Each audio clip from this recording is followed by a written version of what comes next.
My self Mohammad Qasim. आज का हमारा टॉपिक है enzyme structure and chemical nature, biology first year से। पहला topic introduction and history already upload कर चुका हूं। तो आज हम एंजाइम की स्ट्रक्चर और केमिकल नेचर देखेंगे। जी, इस पूरे टॉपिक में आपको आज मैं apoenzyme, substrate, holoenzyme, coenzyme, metallic activator, prosthetic group और एंजाइम के हवाले से कुछ इंटरेस्टिंग चीजें स्ट्रक्चर और केमिकल नेचर के हवाले से आपके साथ शेयर करूंगा।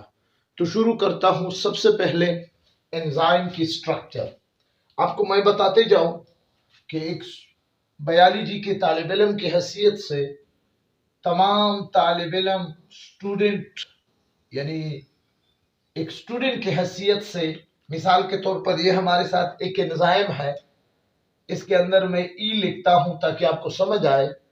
इस एंजाइम के अंदर बायोलॉजी के स्टूडेंट की हैसियत से आपको पता होना चाहिए कि इसके अंदर क्या चीज है। तो ये एंजाइम जो है ये बना हुआ है किस चीज से? अमाइनो एसिड से। और अमाइनो एसिड क्या है? प्रोटीन है। इस तरह बहुत सारे अमाइनो एसिड इस से मिलकर ये एंजाइम जो है ये मिलकर बना हुआ है। आपके सामने मैंने इसके अंदर अमाइनो एसिड ड्रा की है ताकि आपको यकीन आ जाए कि सर वाकई ये प्रोटीन से मिलकर बना है। क्लियर? एक बात तो ये हो गई। आपको मैं ये बात भी बताऊं कि प्रोटीन के मुख्तलिफ टाइप है। कुछ प्रोटीन फेब्रस है, कुछ प्रोटीन ग्लोबुलर है। एंजाइम जिस प्रोटीन से बना है वो प्रोटीन ग्लोबुलर प्रोटीन है। ठीक है। और इसके साथ ये अब इस एंजाइम को हमें ये पता चला कि एंजाइम क्या है, प्रोटीन से मिलकर बना है और प्रोटीन की इकाई अमाइनो एसिड है, इससे मिलकर बना है। अब इस एंजाइम को हम बायोलॉजी के सेंस में कहते हैं वो एंजाइम जो खालिसतन यानी कंप्लीटली क्या है, वो प्रोटीन से मिलकर बना है, तो उसको हम कहते हैं एपो एंजाइम। ठीक है ना, एपो एंजाइम। अब आप से इंशाअल्लाह एपो एंजाइम का लफ्ज कभी भी नहीं आप बोलेंगे। दूसरी बात, एपो एंजाइम को सिंपल एंजाइम भी कहा जाता है। सिंपल एंजाइम यानी वो एंजाइम जो खालिसतन प्रोटीन से मिलकर बना हो, उस एंजाइम को हम क्या कहते हैं? एपो एंजाइम या सिंपल एंजाइम। ठीक है। अब ये मैं आगे ले जाने दो। इस एंजाइम के दो पार्ट हैं। एक पार्ट को हम कहते हैं, एक पार्ट ये है जिसको हम कहते हैं एक्टिव साइट। क्लियर? इस एंजाइम के कितने पार्ट है? दो पार्ट है। एक पार्ट आपको नजर आ गया है एक्टिव साइट, और दूसरा पार्ट ये पार्ट है, इसको हम कहते हैं एलिस्टोरिक साइट। अब दो पार्ट हो गए। क्लियर?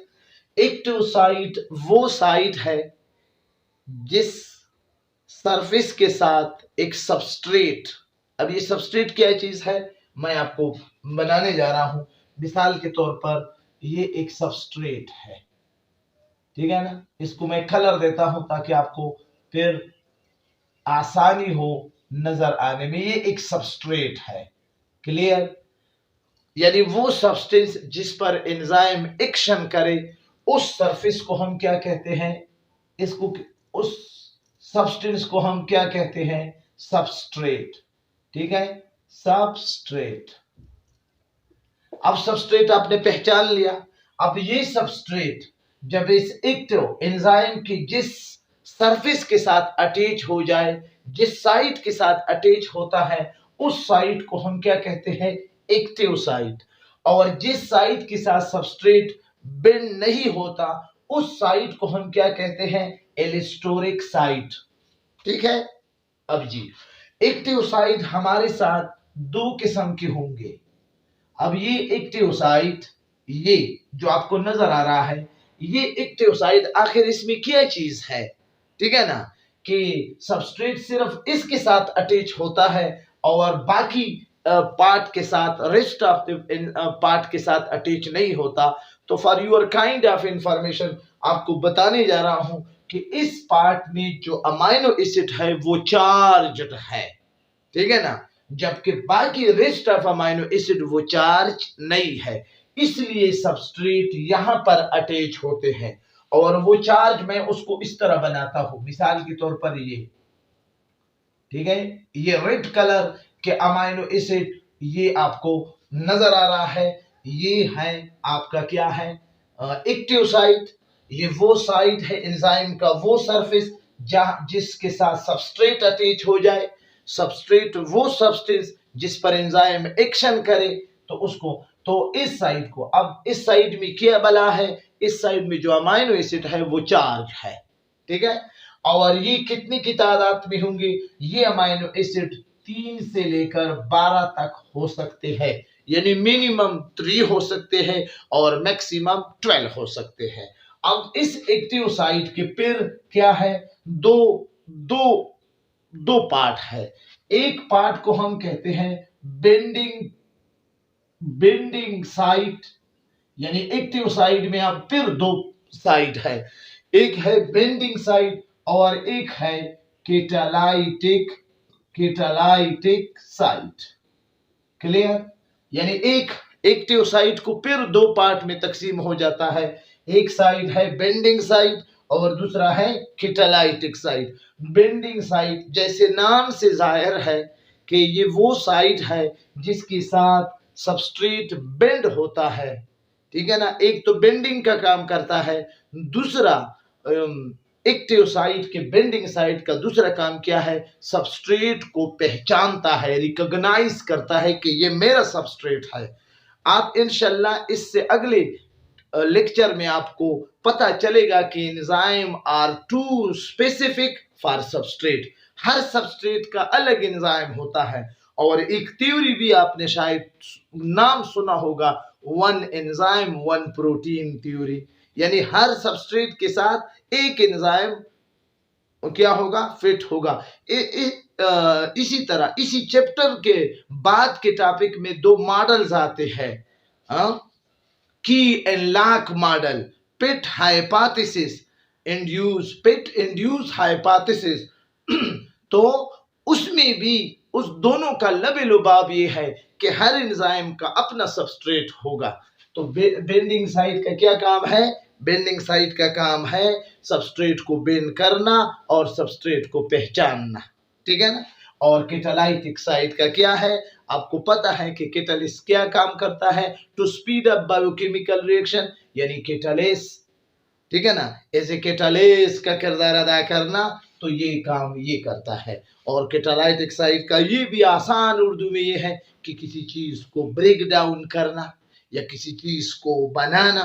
अब ये दोनों काम एंजाइम के हैं, दोनों को केटालाइटिक साइट इसी तरह के अगर तोड़ना है तो फिर केटालाइटिक साइट की मानी तोड़ने के अंदाज में होगा, अगर इनको बनाना है, जोड़ना है, तो फिर यहाँ पर केटालाइटिक साइट की केटालिस की मानी जोड़ने के अंदाज में हो, क्या ऐसा माहौल पैदा करना कि दोनों जुड़ जाए, ठीक है ना। बहरहाल जी, इसके बाद है इलेस्टोरिक साइट, वो साइट जो जिसके साथ सबस्ट्रेट अटैच न हो जाए, या एक्टिव साइट के अलावा बाकी रेस्ट ऑफ द सरफेस, जितना भी सरफेस है, जितना भी फ्रेमवर्क है एंजाइम का, उसको हम कहते हैं एलिस्टोरिक साइट, ठीक है ना। अब ये जब मुकम्मल तौर पर प्रोटीन का बना हो तो फिर हम उसको सिंपल एंजाइम भी कहते हैं और एपो एंजाइम भी कहते हैं, ठीक है ना। अब यहां तक हो गया जी, सबस्ट्रेट पे समझे जी। इसके बाद हम पढ़ने जा रहे हैं कि एक कंप्लीट, एक मुकम्मल एंजाइम, यानी कंप्लीट एंजाइम, आप कब किसी एंजाइम को कब कंप्लीट कहेंगे, ठीक है ना। एक मुकम्मल एंजाइम उस वक्त होगा जिसको बायोलॉजी में होलो एंजाइम कहते हैं, यानी होलो एंजाइम किस वक्त होगा कि ये क्या है, ये क्या है, मिसाल के तौर पर ये एक एंजाइम है, ठीक है ना, और इस एंजाइम, ये मैं इसके अंदर ई लिखता हूं, एंजाइम है। अब इस एंजाइम के लिए एक पार्टनर चाहिए, एक दोस्त चाहिए जो नॉन प्रोटीनियस पार्ट हो, ठीक है ना, जो नॉन प्रोटीनियस पार्ट हो। मिसाल के तौर पर ये एक ऐसा पार्ट है जो क्या है, नॉन प्रोटीनियस पार्ट हो, ठीक है ना। अब ये पार्ट जब इस एंजाइम के साथ तो अटैच हो जाए, बिल्ड हो जाए, क्लियर, तो अब ये क्या हो गया, अब ये इपो एंजाइम नहीं है, क्योंकि इसके साथ एंजाइम प्रोटीनियस पार्ट भी है और नॉन प्रोटीनियस पार्ट भी है। इसको अब हम क्या कहेंगे, क्या कहेंगे जी, होलो एंजाइम। क्या, होलो एंजाइम। होलो का मतलब है मुकम्मल। एक मुकम्मल एंजाइम उस वक्त होगा जब इसके साथ कोई नॉन प्रोटीनियस पार्ट एंजाइम के साथ बिंड हो जाए, उसको इस वक्त कहते हैं होलो एंजाइम। और इस नॉन प्रोटीनियस पार्ट को हम क्या कहेंगे, कोफैक्टर। क्या कहेंगे, कोफैक्टर, ठीक है ना, कोफैक्टर कहेंगे, क्लियर। अब इसकी अलग कहानी शुरू है, इस पर भी बात करता हूं। होलो एंजाइम समझ गए। इस वक्त जिस वक्त प्रोटीन एंजाइम के अंदर मौजूद था तो उस वक्त उसको सिंपल एंजाइम कहते थे। अब जब प्रोटीन के साथ नॉन प्रोटीनियस पार्ट भी मौजूद हो तो इस वक्त अब हम एंजाइम को क्या कहेंगे, कंजुगेटेड एंजाइम, ठीक है ना, कंजुगेटेड एंजाइम। अब कोफैक्टर वो नॉन प्रोटीनियस पार्ट जो एंजाइम के साथ अटैच होता है, उस नॉन प्रोटीनियस पार्ट को क्या कहते हैं, कोफैक्टर। यहां तक समझ गए। होलो एंजाइम का लफ्ज भी समझ में आ गया। जैसे कि इब्तिदा में मैंने कहा था कि आप substrate, active site, allosteric site, apoenzyme, simple enzyme, holoenzyme और कंजुगेटेड एंजाइम, ये सारे अल्फाज आपने समझ लिए। अब जी मैं आपको आगे ले जाने जा रहा हूं जी। अब ये क्या है, कोफैक्टर क्या है, अब जरा जी अब आपको ये पता चला कि कोफैक्टर वो नॉन प्रोटीनियस पार्ट है जो एंजाइम के साथ अटैच होते हैं। याद रखिए कि कुछ एंजाइम के लिए ये कोफैक्टर रिक्वायर है, इसके बगैर एंजाइम काम नहीं करता, इसलिए एंजाइम को कोफैक्टर जरूरी है, ठीक है ना। हर जगह एंजाइम कोफैक्टर के बगैर काम नहीं करता, लेकिन कुछ कुछ जगहों में वो कोफैक्टर के साथ काम भी नहीं कर सकता, ठीक है ना। आपको एक बात मैं बताने भूल गया कि तमाम एंजाइम प्रोटीन से मिलकर बने हैं, एक्सेप्ट आरएनए में एक एंजाइम है जिसका नाम है राइबोजाइम, वो प्रोटीन से मिलकर नहीं बना है, ठीक है ना, जो कि राइबोसोम में मौजूद है। अब ये कोफैक्टर हमारे साथ दो किस्म के, यानी ये नॉन प्रोटीनियस पार्ट हमारे साथ दो किस्म के हैं। एक इनऑर्गेनिक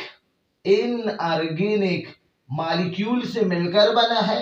कुछ लोगों ने यूट्यूब पर इसको अलग टॉपिक दिया है, मैं आपको इसी के साथ पढ़ाने जा रहा हूं जी। और ये क्या है, ऑर्गेनिक मॉलिक्यूल है, यानी ये कोफैक्टर या क्या होगा, या इनऑर्गेनिक होगा जिसमें कार्बन न हो वो मॉलिक्यूल, ठीक है ना, और जिसमें कार्बन हो तो उस मॉलिक्यूल को हम क्या कहेंगे, ऑर्गेनिक मॉलिक्यूल।